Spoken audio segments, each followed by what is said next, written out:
여러분 안녕하셨습니까? 오늘은 2021년 8월 23일 월요일입니다. 이 윤한준 정치부 차장이 동아일보의 정치부 차장이죠. 이 동아일보를 통해서 글을 하나 썼는데 멋들어집니다. 무슨 내용일까요? 미국에 가서 이번에 미국 대통령이 방문했지 않습니까? 가서는 문에 결기가 드러나왔습니다. 결기. 진짜 대통령다운 결기가 나왔습니다. 미국에 가서는 국립묘지도 방문하고 그런데 북한에는 결기를 왜 안 보여주냐? 이렇게 질문하는 바로 그러한 글을 정치부 차장이 썼습니다. 올해 1월 외교안보 당국자들에게 함구령이 떨어졌다는 겁니다. 뭔가 그 함구령이 도널드 트럼프 전 대통령 시절에 2018년 북미 싱가포르 공동성명 계승을 조 바이든 행정부에 직접 요구하지 말라는 것이라는 겁니다. 트럼프 행정부에 대한 적폐청산이 이루어지던 그때 바이든 행정부는 싱가포르 성명을 정책적 실패라고 했었습니다. 그런 상황에서 싱가포르 성명에서 다시 출발해야 한다고 말하는 그런 자체가 역효과를 가져올 수 있기 때문에 외교안보 고위 당국자들은 그렇게 판단하고 하지 마라 그렇게 지시를 한 거 아니겠습니까? 트럼프 행정부 시절 대북 실무 협상을 총괄한 스티븐 비건 전 국무부 장관을 통해서 싱가포르 성명 계승의 필요성을 강조하는 게 최선이라고 생각을 한 겁니다. 1월 18일 문재인 대통령의 신년 기자회견 외교안보 당국자들이 깜짝 놀랐다는 겁니다. 뭐라고 했느냐? 싱가포르 선언에서 다시 시작해 보다 구체적 방안을 이루는 대화 협상을 해나가야 합니다. 트럼프 행정부의 성과를 계승해 발전시켜야 합니다. 문 대통령이 직접 바이든 대통령에게 싱가포르 성명 계승을 요구한 격이 됐습니다. 그 엄청난 실수죠. 문 대통령의 기자회견 원고에도 없던 내용이었다는 겁니다. 정부 내부에서 우려가 나왔지만 문 대통령은 안 물러섰습니다. 4월 뉴욕타임스와 인터뷰에서 한 발 더 나갔다는 겁니다. 트럼프 전 대통령과 김정은 북한 국무위원장이 한반도 비핵화를 위한 폭넓은 목표를 설정한 싱가포르 합의를 폐기하는 것은 실수가 될 것이다. 이렇게 얘기했습니다. 외교안보 참모들은 쪼마쪼마했겠죠. 대통령이 이렇게 얘기했는데도 트럼프 지우기에 한창인 바이든 행정부가 새 북한 대북 정책에서 싱가포르 성명을 빼놓는다면 한미 관계가 삐끄덕거린다는 비판을 피할 수가 있었겠습니까?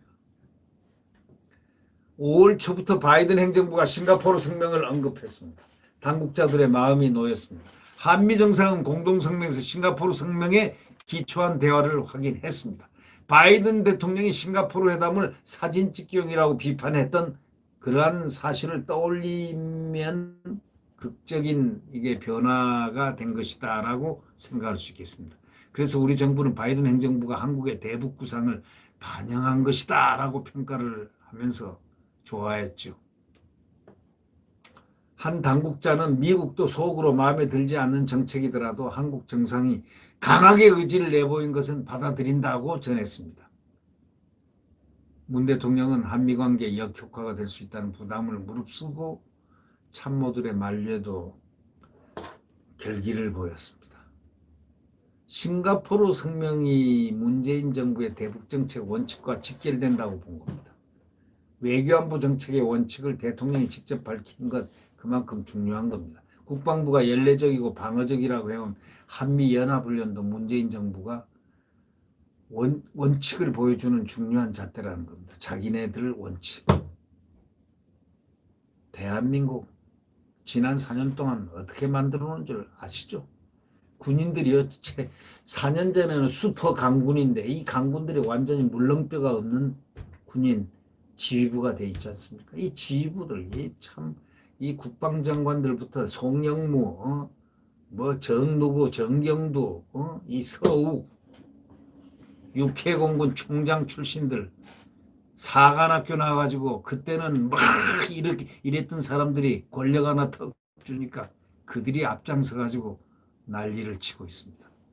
난리를 쳐서 군이 결기가 있고 장군다운 장군이 보이질 않습니다. 월급쟁이 같은 장관, 국방장관. 국방장관은 뭔가 위상이 있어야 되고 위엄이 있어야 되고 국가 안보를 지키고 있는 하나의 상징의 심벌이 돼야 되는데요. 우리는 국방장관 하면 사과만 내렸답니다. 잘못했습니다. 미안합니다. 네, 네, 성희롱이요. 아, 죽었어요. 네, 죄송합니다. 오늘은 누가요? 네, 미안합니다. 6번, 7번을 사과를 하는 국방장관이 어디 있습니다. 한 번 사과가 나올 정도 되면 사과를 하지 않고 딱 퇴진을 해야죠.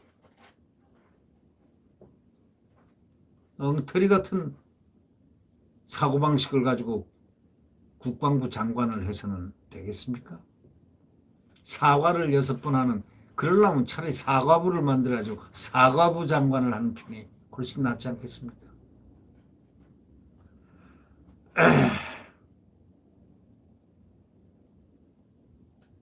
싱가포르 성명 계승과 달리 한미훈련에 대해서 문 대통령 생각이 뭔지를 지금 잘 모릅니다. 북한은 이 한미훈련을 이후로 남북통신선 다시 차단했습니다. 또 이번에 북한 주한미군 철수주장까지 나왔습니다. 갈수록 태산입니다. 주한미군 철수하면 어떻게 된다는 거 잘 아시죠? 문 대통령이 강조해온 종전선언에 힘을 뺄 수 있는 민감한 주장입니다. 자, 문재인 정부는 종전선언의 필요성을 미국에 설득하면서 주한미군 철수와 상관없을 것이라고 말했습니다. 문 대통령은 15일 광복절 경축사에서 한미훈련을 빌미로 통신선을 끊는 북한 행위에 대해 이런 방구가 없었습니다. 대통령의 미국에서의 결기, 거기 가서는 국립묘지도 가고 거기 묘지도 가고 한국 참전용사 뭐 다. 근데 대통령 결기가 북한에는 통하지 않는다고 보는 걸까요? 라는 그런 질문을 이 동아일보 정치부 차장이 질문하고 있습니다. 문 대통령 15일 광복절 경축사에서 한미훈련 빌미로 통신선을 끊어버리는 그 북한 행위에 대해서 아주 못된 행위에 대해서 이런 방구가 일체 없었습니다. 대통령 결기가 북한에는 통하지 않는다고 보는 걸까? 이게 이 동아일보 기자가 질문하는 질문의 양태입니다. 네. 네. 다음 소식을 함께 공유하도록 하겠습니다. 자, 주한미군 아프간 이 피난민을 수용하겠다고 했습니다. 평택에 거기 난민들을 수용하겠다고 했습니다. 한국과 미국은요, 당연히 인도적 차원에서 협의를 하고 그들을 난민을 수용해야 됩니다. 미국이 주한미군 기지에 아프가니스탄 피난민을 수용하는 방안을 검토하고 있다는 보도가 나왔습니다. 미 경제지 월스트리트 저널 미국 관리들을 인용해가지고 미국이 한국, 일본, 독일 등의 미군 기지에 피난민을 수용하는 것을 검토하고 있다고 전했습니다. 당연히 함께 가야 됩니다. 탈레반에 의해서 그 총살당하는 그 잔혹하게 죽음을 당하고 있는, 처형당하고 있는 그 난민들 보십시오. 미군이 철수하자마자 바로 그 다음 날부터 사살이 시작됐습니다. 미국하고 탈레반의 약속은 절대로 탄압하지 않는다였습니다. 그래서 미국이 딱 나오니까 바로 총으로 쏘는 동영상들 많이 보셨죠? 정말 잔혹한 그러한 탈레반. 탈레반보다 더 잔혹한 데가 어딥니까? 우리가 맞서고 있는 주적 김왕조 아닙니까? 자, 미군 철수, 한미동맹 무너지면 어떻게 된다는 것 아시죠?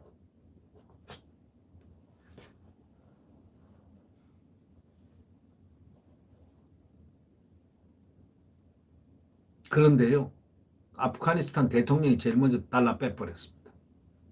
돈 왕창 가지고 달러 빼버렸습니다. 대통령은 마지막 바로 그 전날까지 투쟁하겠다고 싸우겠다고까지 했다는 겁니다. 그런데 미리 달라 빼버렸습니다. 그게 미국이 화가 났습니다. 무슨 놈의 대통령이 미리 달라 빼버려. 돈을 가지고 그 옆에 나라로 돈을 차를 몇 대에도 실어가지고 가져갔는지 모른다는 거. 남의 일 같지 않습니다. 네. 남의 일 같지가 않습니다.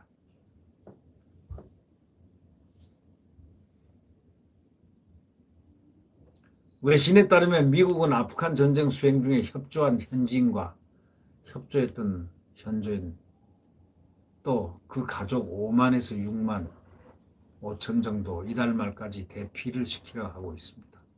미국은 상당히 인도주의적인 굉장히 훌륭한 인도주의에 기반하고 있는 자유민주주의 국가, 참 모범적인 국가입니다. 미군은 이렇게 대규모 구조작전을 신속하게 펼치기 위해서 버지니아, 캘리포니아 등 자국 내 군기지뿐만 아니라 아시아와 유럽 등의 해외 주둔기지도 적극 활용하려는 것으로 보입니다. 이미 카타르하고 바레인 등 중동 지역 미군 기지는 피난민들로 가득 차 있다는 겁니다. 주둔국과 협정에 따라서 해외 미군 기지는 치해복권적 지위를 갖고 있기 때문에 마음대로 피난민을 주둔시킬 수 있습니다. 피난민을 주한 미군 기지에 수용할 경우에 원칙적인 결정권은 미국에 있지만 그렇다고 사전에 충분히 협의를 하지 않으면 동맹 간에 좀 이렇게 잡음이 일어날 수가 있으니까 협의를 하는 겁니다. 우리는 이 난민들을 받아들여야 됩니다. 이렇게 탈리반, 한미동맹하고 거기 동맹하고는 조금 수준과 질이 다르지만 남의 일이 아닙니다. 탈레반보다 더한 사람들이 어디에 있느냐? 바로 북한 정권 아닙니까? 동영상에서 이렇게 총살하는 머리에다 총 놓고 꿇어 앉아가지고 저 총살을 시키는 그 모습들을 보십시오. 남의 일이 아닙니다. 주둔국과의 협정에 따라서 해외 미군 기지는 취해복권적인 지위를 갖고 있지만 우리가 함께 공유를 해야 될 것입니다. 동맹 간의 불필요한 오해 갈등을 초래하지 말고 미군은 주한미군 기지에 피난민을 수용하기 전에 한국 정부와 충분히 협의를 하는 것은 물론 한국 국민에게도 충분한 이해를 구하는 노력을 하겠다는 그런 메시지가 있습니다. 주한미군 기지가 활용된다면 피난민의 규모와 체류기간 등을 명확히 밝혀야 되고 이미 미국과 아랍에미리트는 아프간 피난민 5천 명을 열흘간 임시 수용하는 것에 합의했습니다. 독일은 자국 내 람슈타인 미 공군기지 피난민들이 48에서 72시간 머무른 것에 동의했다고 합니다. 이들은 이후 최종 피난처로 이동할 것으로 보입니다. 자, 우리 대한민국 함께 인도적인 차원에서 남의 일 같지 않은 이런 분들을 국토는 좁지만 받아들여서 이들로 하여금 인도적인 길을 걷도록 하는 것이 우리 대한민국의 모습이 아름다운 모습이 될 것입니다. 우리는 한미동맹에 의해서 지금 우리가 이렇게 자유를 누리고 있습니다. 근데 여기서 누리는 자유마저 무슨 언론 재갈법 해가지고 또 거길 자유를 줄이려고 하는 이 정권 또 있습니다. 하여튼 대한민국 국민들, 강인한 국민들, 자유민주주의 국민들 반드시 헌법을 지켜내야 됩니다. 그러기 위해서 정권교체를 반드시 해야 됩니다. 정권교체. 지금 이준석이가 정권교체를 이렇게 방해하는 방해물로 떠올랐지만 그가 이런 대세를 절대 꺾지 못합니다. 대한민국은 반드시 자유민주주의를 완성하기 위해서, 되찾기 위해서 우리는 반드시 정권 교체를 해야 됩니다. 네, 내일 새벽 대한민국의 자유민주주의와 시장경제의 그 태양은 떠오르고야 말 것입니다. 네, 안녕히 계십시오.